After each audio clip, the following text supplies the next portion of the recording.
Welcome back to another episode, ladies and gentlemen. I hope you're keeping well. Good evening to Board. Good evening to Jennifer, who's in for a good shocking already. God bless her. um, more about the brainwave shocking stuff a little bit later on. How you been? What's going on? Sabah al khair, and so on and so forth. You will notice that I am wearing one of these bad boys. Mostly because, right, when something new and shiny and whatever it is makes its way to the forefront of either my algorithm or some kind of public consciousness, in terms of, oh, this is the new bright shiny tool or toy.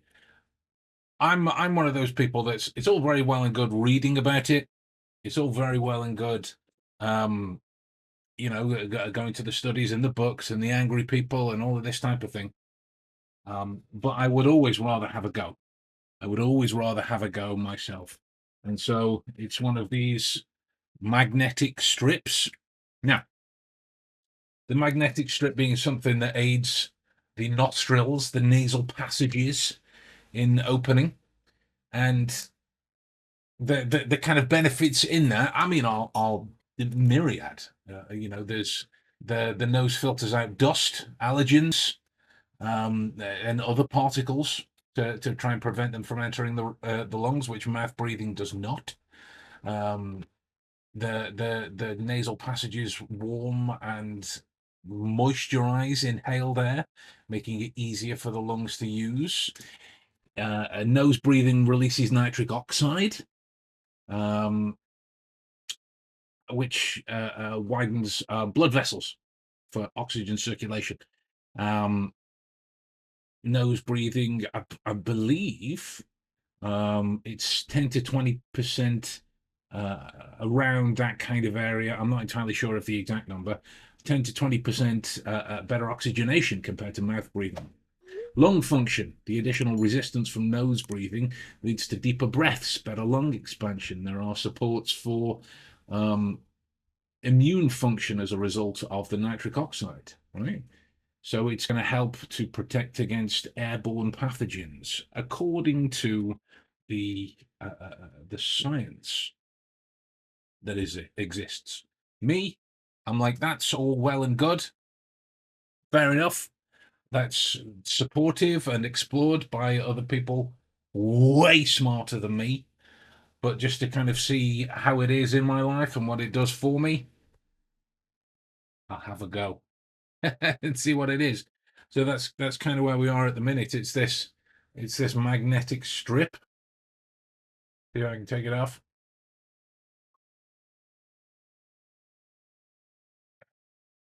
It's this magnetic strip that when you put it on to these little pads, they're on. Oh, he cuts in the light there. You see it?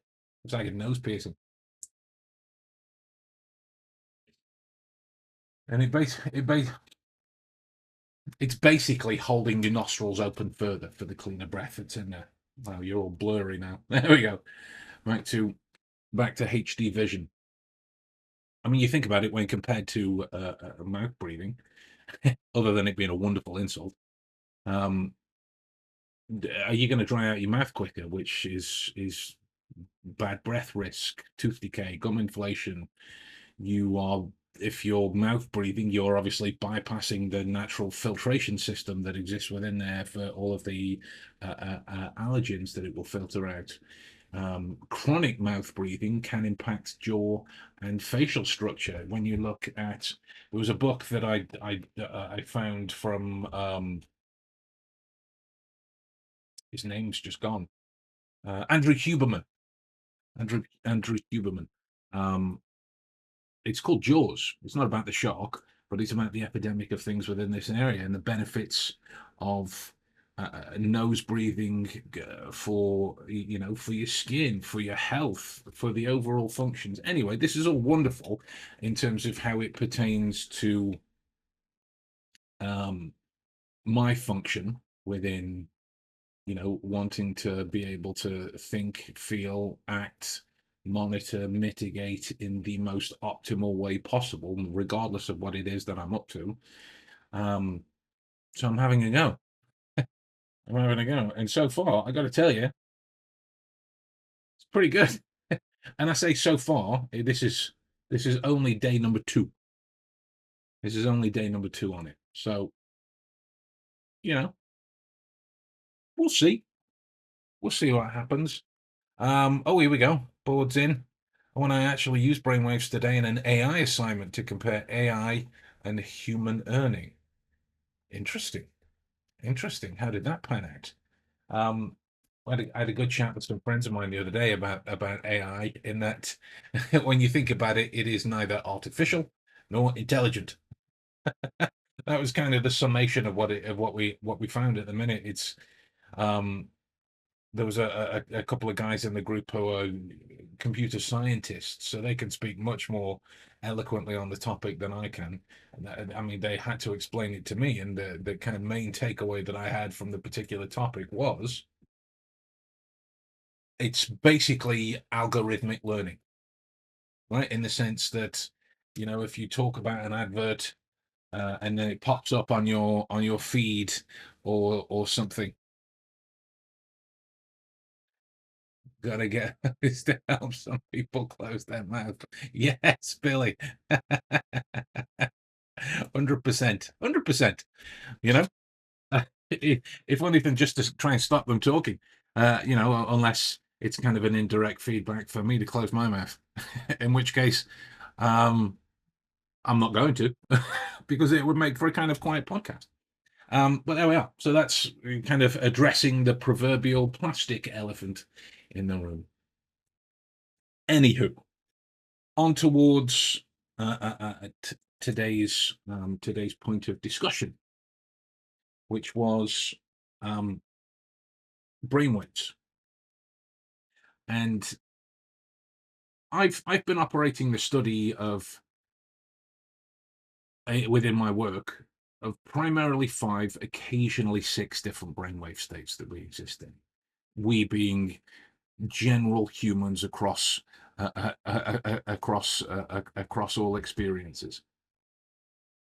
That would be your beta, your SMR, your alpha, your delta, theta, and occasionally gamma. But not everybody has access towards gamma states. Generally speaking, in terms of the numbers of humans compared to the access to the majority of brainwave states, it's across those 5, with gamma only for uh, uh, a few percent. I don't know the exact number off the top of my head. That's not what it is that we're discussing here.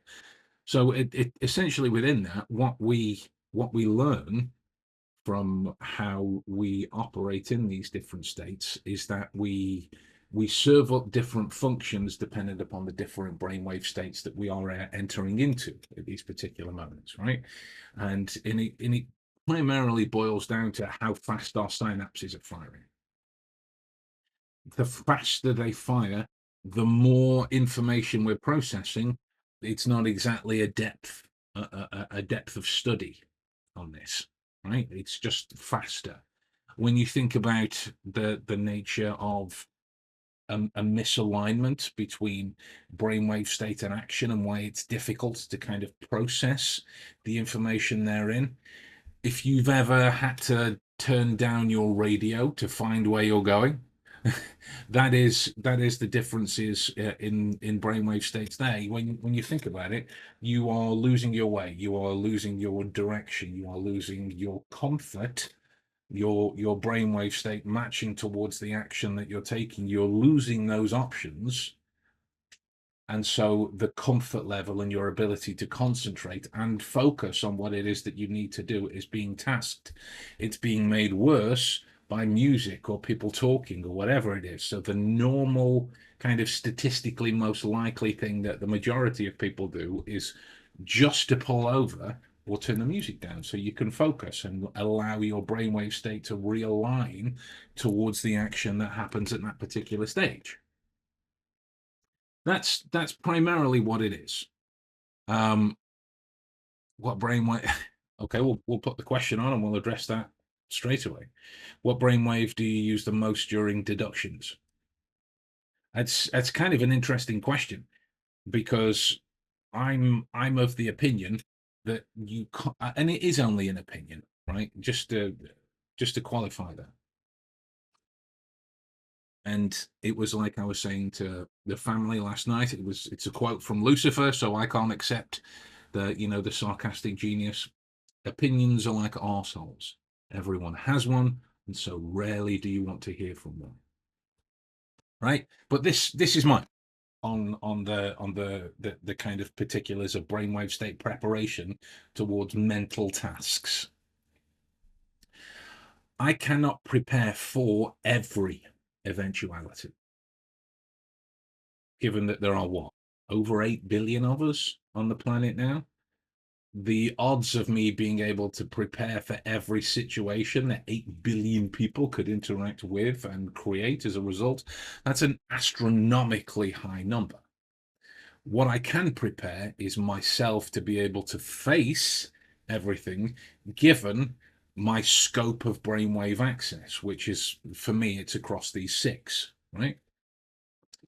And that's not some snooty thing. That's just, it is what it is. It doesn't make it better, worse. It just means I do different things. That's primarily what goes on in those particular situations. So it's not a case of optimally focusing on one brainwave state over anything else. It's making sure that I have access to the most function I have, given what I'm doing as a human being, right? So I can make sure that I can maintain the requisite level of focus needed for the task that I'm engaged in when I'm tired versus when I'm wide awake versus when I'm stretched across 4 or 5 screens, which there's one here, one here, one here, one here, and one here. So that's a lot of information to take into, given that there are phone calls, messages, and conversations and everything else going on around me, and all these types of things. So there are different speeds connected to it, and I want to make sure that I am comfortable sitting, working and focusing. That was working. That's working and focusing together, working and focusing within each of them, right? And there are ways that I've been tracking this for a while, kind of um, biologically, biofeedback. And if you look at the work of Benjamin Libet, um, he was one of the people decades ago looking into um, free will. And spoiler alert, the experiments didn't exactly go to plan, and they all failed. But the experiments themselves was he'd hook people up to the nodes and attachments that monitor the brainwave states, skipping past the jargon. He'd hook everything up here and have them basically flex a fist or a wrist, whichever one they wanted, whenever they wanted. Don't think about it. Don't prep. Don't try and outthink what he thinks, you think, that they think, that we think that you're going to do in advance. Whenever you want, just move. And what he discovered basically was there was a kind of delay between the brainwave functionality and the action that was happening, right? So there is a delay between a thought that we have and the manifestation of it, which is minimal at best. But what we're saying is when we are smiling in relation to happiness, those thoughts have already happened. This is just the manifestation following that delay. So if I can monitor what I physically do in differing brainwave states, I can create physical interrupters for the less than helpful brainwave state that's getting out of control. And it's kind of along the same functions of, what do you do when you're stressed or angry or anxious? You try and take a deep breath, basically, because you're functioning in a state that's doing this clicking being representative of synapses firing. The breath comes in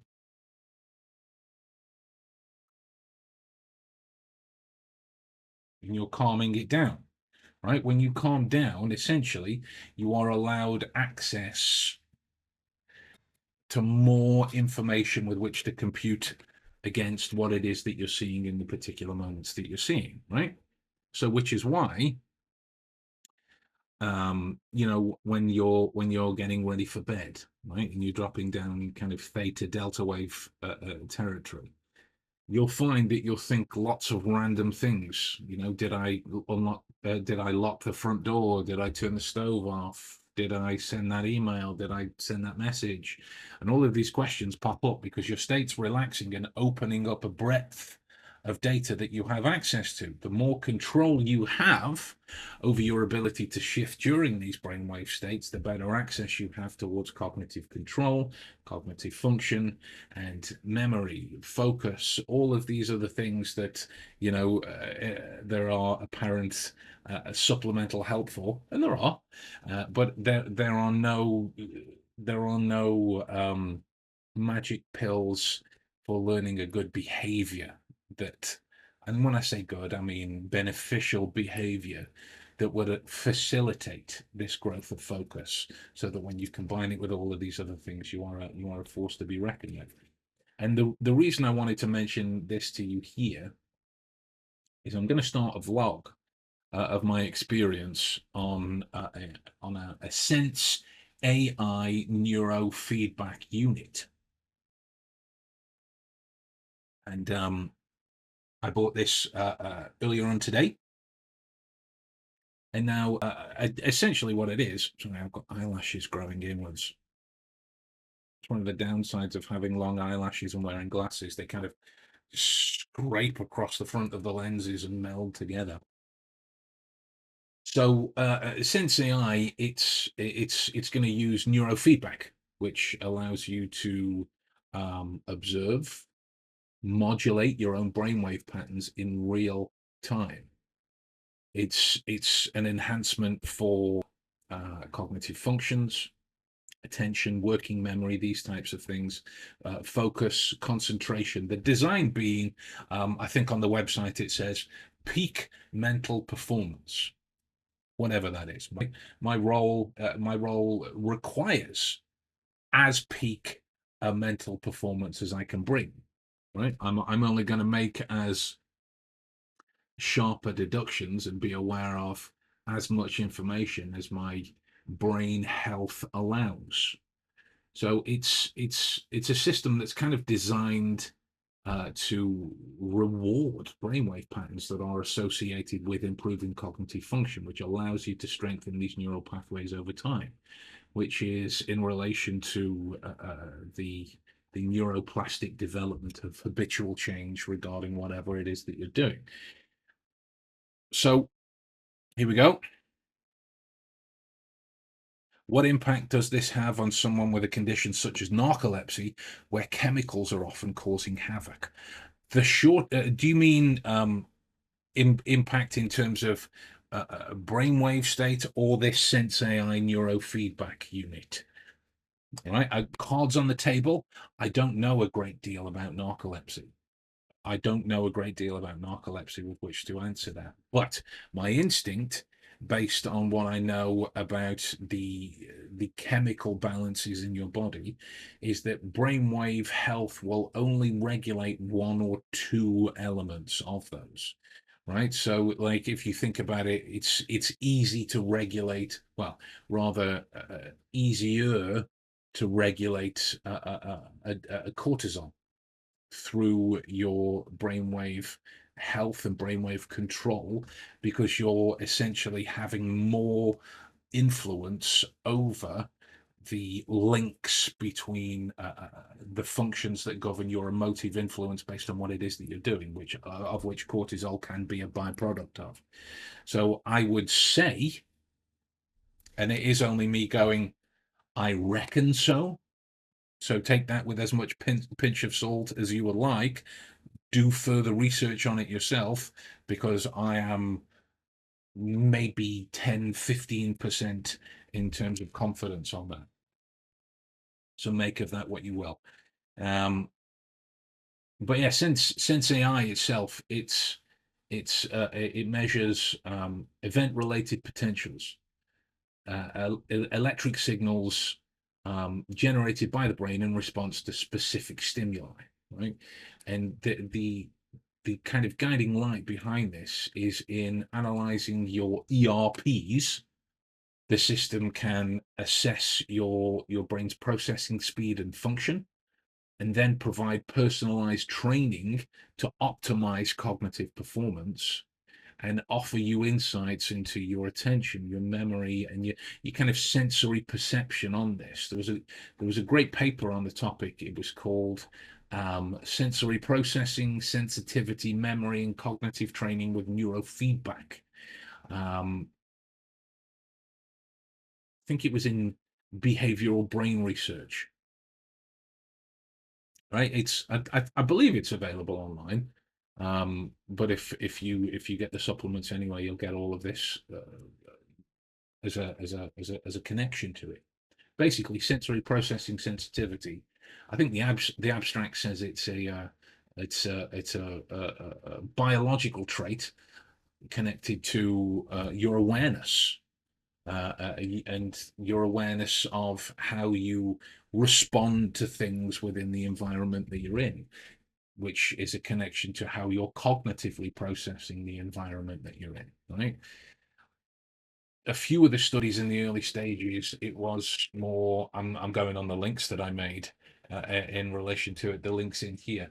It was in relation to a few studies looking at how contextual factors impact cognition as a function of sensory processing sensitivity, right?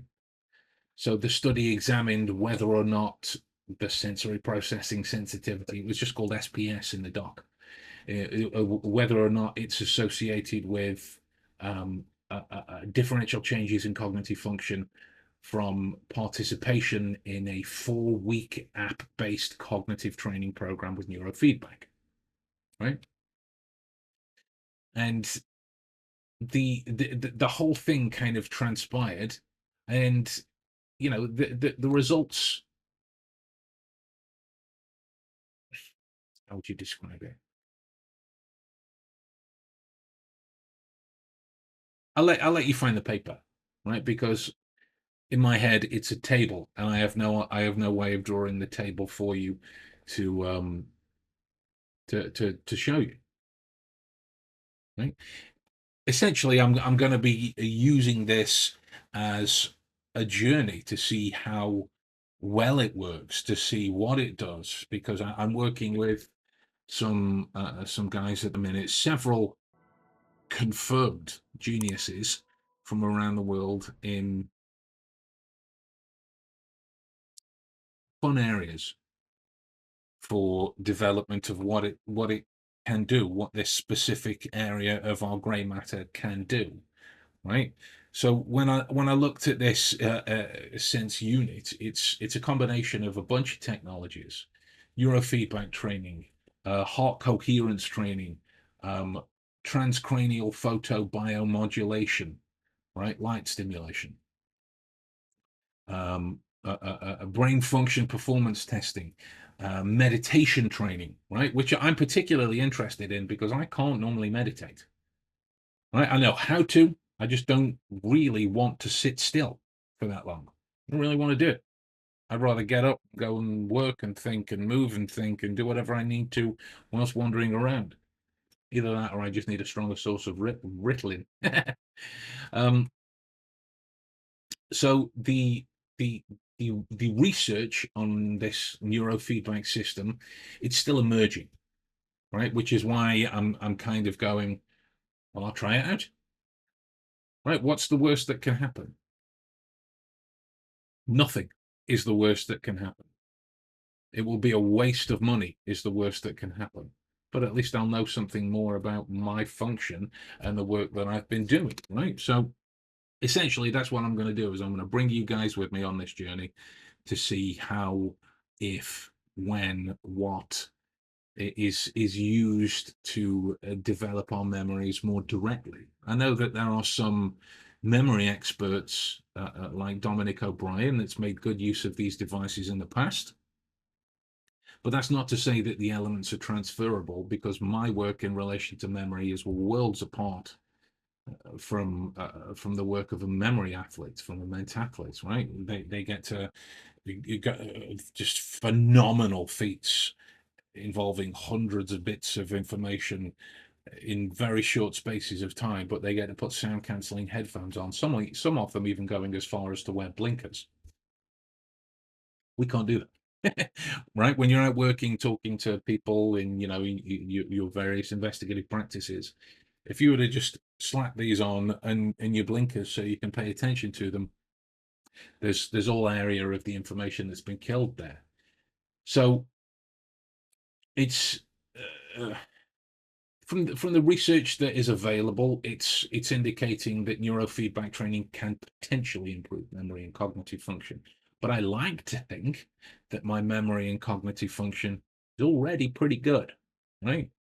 Might be a slightly egoic statement, but that's the truth. I like to think it's already pretty good. Um, so it's how far these kind of integrations of multiple brain training modalities in one system is gonna really help change, improve on what it is that I'm doing, right? And if you're unfamiliar with the nature of what neurofeedback is as a topic, it's it's a it's a type of biofeedback, right? It's looking to give you real time information of your brainwaves, which would be the neuro part, and convert them into audio and visual cues that you, as the person wearing it, I refer to it as my electric hat, um, you can receive. That's the feedback part, right? So then you can kind of create the desired rewards around this based on what your brainwaves want, and to allow you to function better in these different brainwave states. Me personally, I want to make sure that this system allows me to go across the breadth of brainwave units. Right? I would imagine that would require testing when I'm existing in different brainwave states or using what the biofeedback triggers that I've developed so far to trigger these different states within me to get the information around them, right? So that's pretty much what it is, right? That's pretty much what it is. The kind of um, science behind it. Let's use that rather vague and ambiguous term. And I say kind of science because kind of was me searching for the word that I could better use to describe it, and just referring to it as the science is it's kind of becoming a douchey way of saying that you can. Oh, I've read a few papers. Right? What does that even mean? But were you to look at it in a formal setting, electrodes are placed on the scalp to measure these electronic activity sequences in the brain, right? It's measured in as close to real time as possible based on these delays across, the delta, theta, alpha, beta, SMR, gamma, and your optimization of the brainwave patterns through the research. It's showing that certain brainwave patterns are associated with optimal cognitive function. Now, for us in these levels, it's the optimal that's doing a lot of the heavy lifting, right? Because this is such a role that requires the bearing of a heavy cognitive load. And if you've looked at CLT, you'll know that basically the heavier the cognitive load, the less we're able to function, which is why we feel woefully incapable of doing anything, cerebral uh, when we're tired, when we're in bed. That's why most people, not everyone, but most people read um, fiction before bed because it's facilitating that breadth that the slower brainwave state is based on. So I'm just looking. There's a slight camera delay. Yeah, no, is it fixed? Okay, that's okay. I think you guys can let me know if that's the case. Um, so yeah, over time, essentially, the whoever it is that's going through the training, in which case it would be me, that there is the attempt to learn to consciously adjust brainwave activity to achieve whatever it is that you want in the particulars of the moment. That's what I've been doing already, right, with this biofeedback development. And most people will do it through meditation, through relaxation, mental imagery. Sound like memory training at all? Right? And so when it is that you're stepping up to, like when I did the 6 screens of information at the same time, or memorize the 1,500-digit number when I was drunk, or the details of a story after 48 hours awake. These are the types of things that I'm trying to replicate real life situations. Not that you would purposely stay awake for 48 hours, but when you're tired, how well can you function, right? When you're living your life and you've had one too many beers, how well can you function, right? What do you learn about yourself from this, that so that you can be better cognitively equipped in your awareness moving forwards, right? The way it would technically improve your memory is the optimal brainwave pattern is brought forward, and therefore it allows the flourishing of the prerequisite skill set underneath that development. Like if you've ever noticed a fighter, just before they go out, they're doing all of these kinds of moves and running patterns and drills, and then they're picturing these things in their head. The alpha state situation is functioning around a quiet body, active mind. I realize this isn't exactly quiet body, but it's a lot less quiet than a full-on fight. If you were to ask a fighter what they were thinking in the moment when they're actually engaging in combat, there's not a lot of conscious cognition going on because everything's moving too quickly, right? They slow it down and they can think about these patterns a little bit more clearly. The same could be said if you reverse the situation in playing chess, right? That's why speed chess, blitz chess, is more of a challenge because there's a timer on it. So there is a mental tax to try and make you shortcut your own thinking about the patterns that are at play in here. When you can have that kind of brainwave control, it doesn't matter. You can function optimally in all of these differing scenarios. So the emotive construct on the back of that would be a reduction in stress and anxiety. And as we've said, emotional qualities are antagonistic to clear reasoning, right? If it is that you've ever walked up to somebody and said, I had an amazing dream last night. Oh yeah, what did you dream about? Yeah, it was, with and then you start, it's like a little internal panic, a little internal frustration, a little negative response of going, shit, what was it? And then you go about your day, you relax, the brainwave state separates and calms, it's not as tense, it's not as quick, and then your brain serves the information back up to you, serves it back up, right? Stress and anxiety, it negatively impacts memory.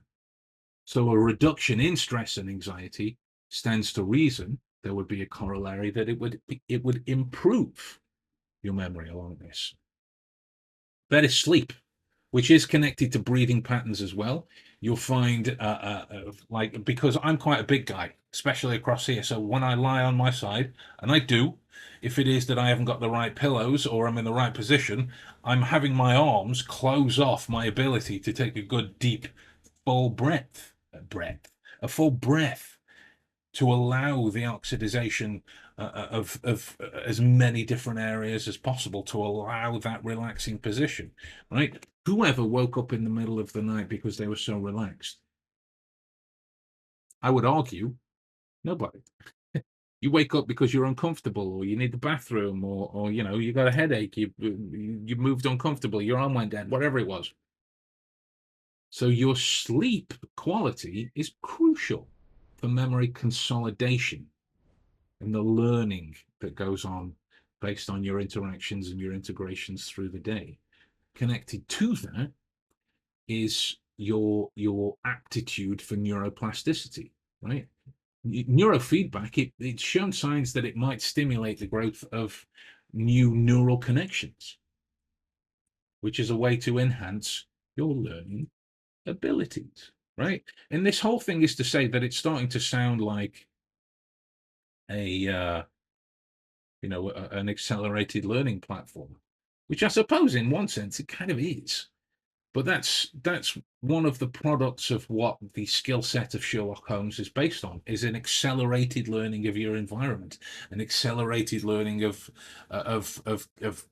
previous case history, an accelerated learning of chemistry, biology, body language, thermal, sociology, psychology, neuroscience, neurofeedback, brainwave activity, all of these types of things. You need all of this information on hand, and you need to be able to access it in the moment for you to deliver the sharpness of your deductions. So better control over this allows these elements to flourish. But that doesn't just have to be in an investigative role. Any role. Any role that functions on the processing of information, which is pretty much any role. And I'm saying I would be willing to bet it's every role, but I don't know every role, so I'm not making that leap. Everything involves the processing of information. If you're sharper, more adjusted, more kind of controlled in your ability to process it all, you'll learn faster, you'll execute more, you'll deliver more, and you'll grow more. You'll be aware of more. Right? There was a guy in the world of magic and mentalism called Alexander, who was known as the man who knows. He himself was a bit of a bellend, but that's the kind of development that we have here. Sherlock was the man who knows. When you are the person who knows in your area of the world, I'm telling you, that is a position to be in. So stay tuned for that. It's coming real soon, and that is our look on shocking brainwaves. I'm essentially going to be electrifying my brain often and for your viewing pleasure. um so yeah, that'll be coming soon to the weekday broadcasts. Obviously I have to wait for the unit arrives before I can actually show you, but that's where it is. I kind of became a bit disenfranchised with the whole body language videos, because I don't believe in the term body language itself, but the kind of genre of it doesn't serve the growth of the science, the growth of the insight. It seems to be self-serving from an egoic standpoint. It's predominantly people going, look at how clever I am, that I can misinterpret and misunderstand the science that I'm talking about, or people just looking for confirmation bias. And though, I made some probably vain attempts to go against that, I became kind of disenfranchised with the whole thing. So I've been looking for a good series to bring to the midweek posts, and I feel this is it, because it's niche, it's kind of out there, it's quirky. Right. So with that in mind, guys, I am going to love you and leave you. Thank you to you all for stopping by. I wish you a very happy Thursday. I'll talk to you next time. Bye-bye.